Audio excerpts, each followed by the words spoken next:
കാണിക്കുന്നത് റൈത്തയാണ്. 5 വ്യത്യസ്തമായിട്ടുള്ള രീതിയിലുള്ള റൈത്ത ഞാൻ ഈ വീഡിയോയിൽ തയ്യാറാക്കി കാണിക്കുന്നുണ്ട്.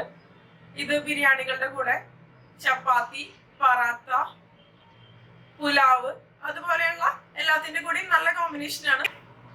അപ്പൊ നമുക്ക് റെസിപ്പിയിലേക്ക് കിടക്കാം. അപ്പൊ നമുക്ക് റൈത്ത തയ്യാറാക്കാൻ തുടങ്ങിയാലോ? അതിന് വേണ്ടിയിട്ട് ഞാനിവിടെ കുറച്ച് തൈര് എടുത്തിട്ടുണ്ട്. ഞാനിവിടെ എടുത്തിരിക്കുന്നത് ഇതുപോലെ നല്ല കട്ട തൈരാണ്. ഇതുപോലെ തിക്കായിട്ടുള്ള തൈര് ഉണ്ടാക്കുന്ന വീഡിയോ ഞാൻ ഓൾറെഡി അപ്ലോഡ് ചെയ്തിട്ടുണ്ട്. ഇതിനെ നമുക്ക് നന്നായിട്ടൊന്ന് മിക്സ് ചെയ്ത് കൊടുക്കാം. ഞാനിതിലേക്ക് വെള്ളമൊന്നും ആഡ് ചെയ്ത് കൊടുക്കണില്ല. ഈ തൈര് എന്ന് പറയുന്നത് നല്ല ക്രീമി ആയിട്ടുള്ള തൈരാണ്. അതുപോലെ തന്നെ ഇത് അധികം പുളിയില്ലാത്ത തൈരാണ്. പുളി ഉള്ളത് എടുക്കണോ ഇല്ലാത്തത് എടുക്കണോ എന്നൊക്കെയുള്ളത് നമ്മുടെ ഓരോരുത്തരുടെ ഇഷ്ടത്തിനനുസരിച്ച് നമുക്ക് തീരുമാനിക്കാം. എനിക്ക് അധികം പുളിയില്ലാത്ത തൈരാണ് ഇഷ്ടം. ഈ ഒരു കൺസിസ്റ്റൻസിയിൽ ആദ്യം നമുക്ക് മിക്സ്ഡ് വെജിറ്റബിൾ റൈത്ത തയ്യാറാക്കാം. അതിന് വേണ്ടിയിട്ട് ഞാനിവിടെ കുറച്ച് വെജിറ്റബിൾസ് എടുത്തിട്ടുണ്ട്. ഞാനിതിൻ്റെ തൊലിയൊന്ന് കളഞ്ഞെടുക്കണം. അതിനുശേഷം നമുക്കിതൊന്ന് കട്ട് ചെയ്തെടുക്കാം.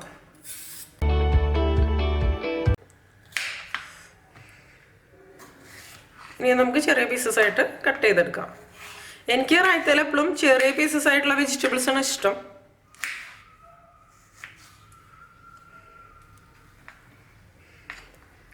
പിന്നെ അതൊക്കെ നമ്മുടെ ഓരോരുത്തരുടെയും ഇഷ്ടത്തിനനുസരിച്ച് നമുക്ക് തീരുമാനിക്കാം.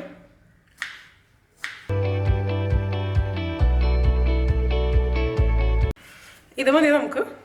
ഇനി ഇതിലേക്ക് തക്കാളി കട്ട് ചെയ്ത് ഇട്ട് കൊടുക്കാം. തക്കാളിയൊക്കെ കട്ട് ചെയ്യുമ്പോൾ നല്ല മൂർച്ചയുള്ള കത്തി ഉപയോഗിക്കാം.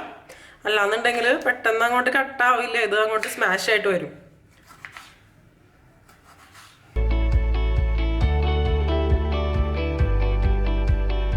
ഇത് മതി, ഞാൻ മുഴുവനും ഉപയോഗിക്കണില്ല. ഇനി ഒരു ചെറിയ കഷ്ണം സവാള ചോപ്പ് ചെയ്തെടുക്കാം. ഒരു പകുതി സവാള ഞാൻ എടുക്കണല്ലോ. ഇതിലേക്ക് നമുക്ക് ചേർക്കണം വെജിറ്റബിൾസിന് പ്രത്യേകിച്ച് അളവൊന്നുമില്ല, നമ്മുടെ ഇഷ്ടത്തിനനുസരിച്ച് നമുക്ക് ചേർത്ത് കൊടുക്കാം. സവാളയും ഇതുപോലെ തന്നെ ഞാൻ വളരെ ചെറിയ പീസസ് ആയിട്ടാണ് ചോപ്പ് ചെയ്തെടുക്കുന്നത്. ഇനി നമുക്ക് ക്യാരറ്റ് ഒന്ന് പീൽ ചെയ്തെടുക്കാം. ഞാനിവിടെ എടുത്തിരിക്കുന്നത് ഇവിടെ വിൻ്ററിലൊക്കെ അവൈലബിൾ ആയിട്ടുള്ള ക്യാരറ്റാണ്. അതാണ് ഈ കളറ്. ഏത് ക്യാരറ്റ് വേണമെങ്കിലും ഉപയോഗിക്കാം. ഇത് മുഴുവനൊന്നും നമുക്ക് വേണ്ട, ഒരു ചെറിയ പീസ് മതി.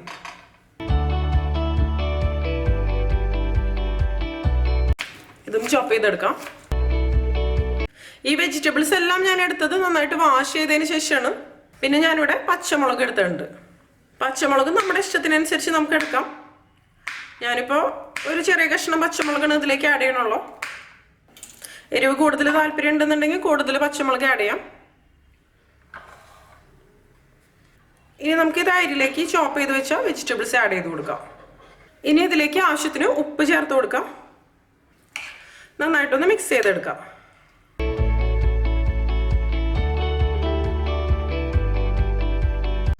ഇപ്പം നമ്മുടെ മിക്സ്ഡ് വെജിറ്റബിൾ റൈത്ത റെഡി ആയിട്ടുണ്ട്. ഞാനിത് കുറച്ച് വെജിറ്റബിൾസ് ഒക്കെ വെച്ച് ഗാർണിഷ് ചെയ്തിട്ടുണ്ട്. ഇതിന് മാറ്റി വയ്ക്കാം. ഇനി നമുക്ക് ഫ്രൂട്ട്സ് റൈത്ത തയ്യാറാക്കാൻ തുടങ്ങാം. നമ്മുടെ കയ്യിൽ ഏത് ഫ്രൂട്ട്സ് ഉള്ളതെന്ന് വെച്ചാൽ അതെടുക്കാം. നമുക്ക് സീസണൽ ഫ്രൂട്ട്സ് ഉപയോഗിക്കാം. ഏത് ഫ്രൂട്ട്സ് വേണമെങ്കിലും നമ്മുടെ ഇഷ്ടത്തിനനുസരിച്ച് ഉപയോഗിക്കാം. ഞാനിപ്പോൾ ഇവിടെ റോബസ്റ്റ പഴം, പിന്നെ സ്ട്രോബെറി, ആപ്പിൾ എടുത്തിട്ടുണ്ട്, മുന്തിരി, മൾബറി, പിന്നെ ഒരു മാതള നാരങ്ങ എടുത്തിട്ടുണ്ട്. ഇനി ഇത് നമുക്കൊന്ന് കട്ട് ചെയ്തെടുക്കണം. ഇതിപ്പോൾ ഈ എടുത്തിരിക്കുന്ന അളവ് മുഴുവൻ വേണ്ട, നമ്മൾ ചെറിയൊരു ക്വാണ്ടിറ്റിയിൽ ഉണ്ടാക്കണുള്ളൂ. മുന്തിരി ആദ്യം ഒന്ന് കട്ട് ചെയ്തെടുക്കാം. ഇതിപ്പോൾ സീഡ്ലെസ് മുന്തിരിയാണ്. ഏത് മുന്തിരി വേണമെങ്കിലും ഉപയോഗിക്കാം. സീഡ്ലെസ് ആകുമ്പോൾ പിന്നെ കുരു കളയേണ്ട ആവശ്യമില്ല. ഈ മുന്തിരി നല്ല മധുരമുള്ള മുന്തിരിയാണ് കേട്ടോ. ഒരു 3-4 മുന്തിരിയെ ഞാൻ എടുത്തിട്ടുള്ളൂ. ഇനി പഴം എടുക്കാം. ഒരു പഴം മുഴുവനൊന്നും വേണ്ട, നമുക്ക് ഒരു പഴത്തിൻ്റെ ഒരു പീസ് മതി. നമുക്ക് ഇതിനെ കട്ട് ചെയ്തിടാം. ഈ ഫ്രൂട്ട്സ് ഒക്കെ ഫ്രൂട്ട്സ് അല്ലെങ്കിൽ വെജിറ്റബിൾസ് ആണെങ്കിലും നമ്മളിത് സെർവ് ചെയ്യണ സമയത്ത് ഇട്ട് കൊടുത്താൽ മതി. അപ്പോഴായിരിക്കും ഒരു ഫ്രഷ് ടേസ്റ്റ് ഉണ്ടാവുള്ളൂ. ഇനി ഇതിലേക്ക് ഞാനൊരു സ്ട്രോബെറി കട്ട് ചെയ്ത് ആഡ് ചെയ്ത് കൊടുക്കണം. നല്ല ഫ്രഷ് സ്ട്രോബെറിയാണ്. ഇപ്പോൾ പിന്നെ സ്ട്രോബെറിയുടെ സീസണും അല്ലേ.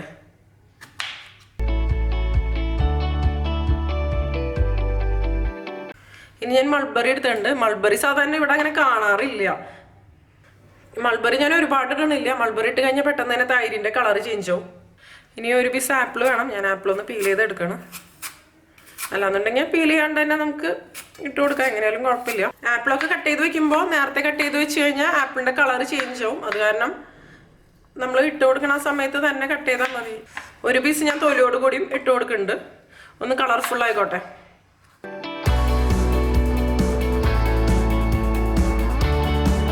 ഇനി ഇതിലേക്ക് ഞാൻ മാതള നാരങ്ങ പോമഗ്രാനൈറ്റ് ആണ് ഇട്ട് കൊടുക്കുന്നത്. ഇതാദ്യം നമുക്ക് ഇതിൻ്റെ തൊലി ഒന്ന് കളഞ്ഞെടുക്കാം. അപ്പോൾ ഈ ഒരു പോർഷൻ നമ്മൾ കളയുമ്പോൾ നമുക്ക് ഇവിടെ പാർട്ടീഷൻസ് കാണില്ലേ, ഇതിങ്ങനെ കാണാൻ പറ്റും. അപ്പോൾ ആ ഒരു പോർഷനിൽ വെച്ച് നമുക്ക് ഇത് കട്ട് ചെയ്തെടുക്കാം. കട്ട് ചെയ്ത് എടുക്കണ സമയത്ത് കണ്ടില്ലേ, ഇതുപോലെ അങ്ങനെ വരും. ഈസി ആയിട്ട് നമുക്ക് കട്ട് ചെയ്തെടുക്കാൻ പറ്റും. പെട്ടെന്ന് നമുക്ക് ഇതിൻ്റെ സീഡ്സ് അടർത്തിയെടുക്കാൻ പറ്റും. കുറച്ച് മതി, ഒരുപാടൊന്നും വേണ്ട നമുക്ക്. ഇതിപ്പോൾ ഇതിൻ്റെ ജ്യൂസൊക്കെ പുറത്തേക്ക് വന്നിട്ടുണ്ട്, അത് കുഴപ്പമില്ല. ഞാനിവിടെ ഒരു ബൗൾ എടുത്തിട്ടുണ്ട്. ഈ ബൗളിലേക്ക് നമുക്ക് തൈര് ഇട്ട് കൊടുക്കാം. തൈര് നന്നായിട്ടൊന്ന് മിക്സ് ചെയ്തെടുക്കാം. ഇതിലേക്ക് ഞാനിനി ചേർത്ത് കൊടുക്കുന്നത് 2 ടീസ്പൂൺ പഞ്ചസാരയാണ്. നമ്മൾ ഈ ഫ്രൂട്ട്സിൻ്റെ റൈത്ത തയ്യാറാക്കുമ്പോൾ പുളിയില്ലാത്ത തൈരാണ് ഏറ്റവും നല്ലത്. അതായത് ചെറിയൊരു മധുര രസത്തോടു കൂടിയ തൈരില്ലേ, അതാണ് എപ്പോഴും നല്ലത്. പിന്നെ നമ്മളിതിലേക്ക് ചേർക്കണം ഫ്രൂട്ട്സിനൊന്നും അധികം പുളിയൊന്നും ഇല്ലാത്തതാണ്. ഇതിപ്പോൾ നന്നായിട്ട് മിക്സ് ആയിട്ടുണ്ട്, ആവശ്യത്തിന് മധുരമുണ്ട്. വേണമെന്നുണ്ടെങ്കിൽ ടേസ്റ്റ് ചെയ്ത് നോക്കാം. അതിനുശേഷം ഇതിലേക്ക് നമുക്ക് കട്ട് ചെയ്ത് വെച്ച ഫ്രൂട്ട്സ് ആഡ് ചെയ്ത് കൊടുക്കാം.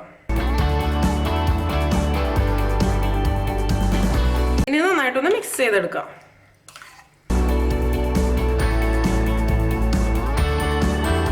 നമുക്കിതിൽ ഏത് ഫ്രൂട്ട്സ് വേണമെങ്കിലും ചേർക്കാം. മാങ്ങ ഉണ്ടെന്നുണ്ടെങ്കിൽ മാങ്ങ ചേർത്ത് കൊടുക്കാം. അതുപോലെ തന്നെ പൈനാപ്പിൾ ചേർക്കാം. പേരയ്ക്ക വേണമെന്നുണ്ടെങ്കിൽ ചേർത്ത് കൊടുക്കാം. പിയർ വേണമെങ്കിൽ ചേർക്കാം. ഏത് ഫ്രൂട്ട്സ് വേണമെങ്കിലും ചേർക്കാം, കുഴപ്പമൊന്നുമില്ല. ഇതും ഇനി ഞാനൊരു ബൗളിലേക്ക് ഇട്ട് കൊടുക്കണം.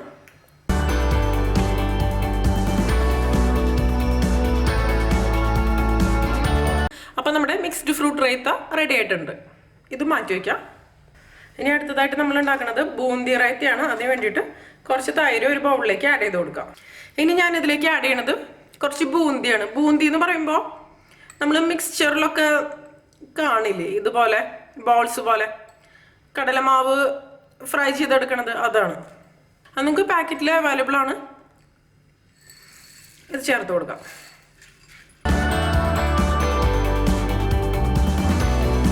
ഇനി ഞാൻ ഇതിലേക്ക് ഒരു നുള്ള് കുരുമുളക് പൊടി ചേർത്ത് കൊടുക്കുന്നുണ്ട്. അതുപോലെ തന്നെ ഒരു നുള്ള് മുളക് പൊടിയും ചേർത്ത് കൊടുക്കുന്നുണ്ട്. ഒരുപാടൊന്നും വേണ്ട. പിന്നെ അതൊക്കെ നമ്മുടെ ടേസ്റ്റിനനുസരിച്ച് ചേർത്ത് കൊടുക്കാം കേട്ടോ. നന്നായിട്ടൊന്ന് മിക്സ് ചെയ്തെടുക്കാം.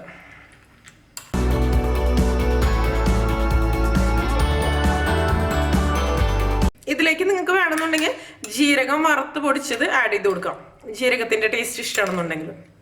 അതുപോലെ തന്നെ മല്ലിയില ഇഷ്ടമാണെന്നുണ്ടെങ്കിൽ മല്ലിയില ചോപ്പ് ചെയ്ത് ആഡ് ചെയ്ത് കൊടുക്കാം ഇതിലേക്ക്.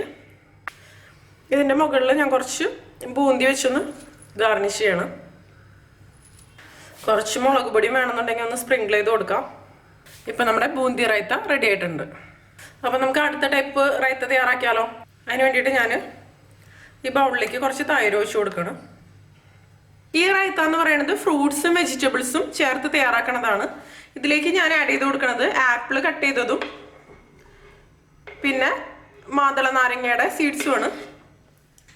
ഇനി ഞാനിതിലേക്ക് ചേർത്ത് കൊടുക്കുന്നത് ക്യാരറ്റ് ചോപ്പ് ചെയ്തെടുത്തതും പിന്നെ തക്കാളി കട്ട് ചെയ്തെടുത്തതുമാണ്. അപ്പം നമ്മളിതിലേക്ക് ഫ്രൂട്ട്സും ചേർത്തു, വെജിറ്റബിൾസും ചേർത്തു. ഇതിലേക്ക് ഞാൻ 2 ടീസ്പൂൺ പഞ്ചസാരയാണ് ചേർത്ത് കൊടുക്കുന്നത്. 2-3 ടീസ്പൂൺ പഞ്ചസാര നമുക്ക് ചേർത്ത് കൊടുക്കാം, നമ്മുടെ മധുരത്തിനനുസരിച്ച്. നന്നായിട്ടൊന്ന് മിക്സ് ചെയ്തെടുക്കാം. ഇതിലേക്ക് നിങ്ങൾക്ക് താല്പര്യം ഉണ്ടെന്നുണ്ടെങ്കിൽ ഫ്രഷ് ക്രീം ആഡ് ചെയ്ത് കൊടുക്കാം. ഞാനിപ്പോൾ ആഡ് ചെയ്യണില്ല.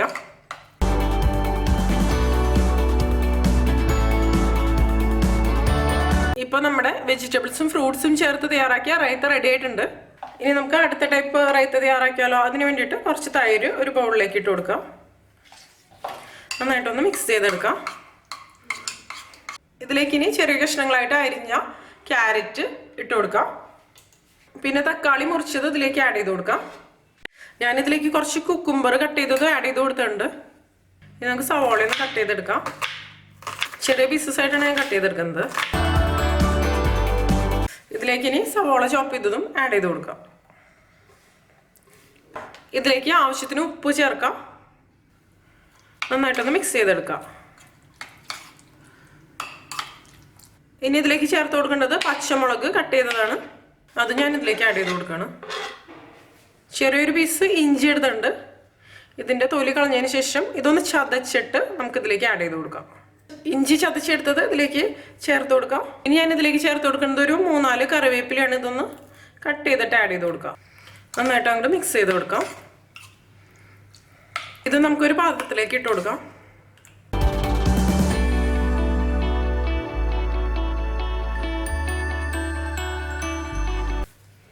അപ്പം നമ്മുടെ 5ാമത്തെ ടൈപ്പ് റൈത്തയും റെഡി ആയിട്ടുണ്ട്. ഈ റൈത്ത എനിക്ക് തോന്നുന്നു മിക്കവാറും എല്ലാവരും നമ്മുടെ നാട്ടിലൊക്കെ ഉണ്ടാക്കുന്ന ഒരു റൈത്തയായിരിക്കും. അപ്പം നമ്മുടെ 5 ടൈപ്പ് റൈത്തയും റെഡി ആയിട്ടുണ്ട്. ഈ റൈത്തകളെല്ലാം നമുക്ക് ഇഷ്ടപ്പെട്ട ഫുഡിൻ്റെ കൂടെ കഴിക്കാം. പറാത്ത, ചപ്പാത്തി അങ്ങനത്തെ ഐറ്റംസിൻ്റെ കൂടെയൊക്കെ കഴിക്കുമ്പോൾ കുറച്ച് തിക്കായിട്ടുള്ള റൈത്തയായിരിക്കും കൂടുതൽ നല്ലത്.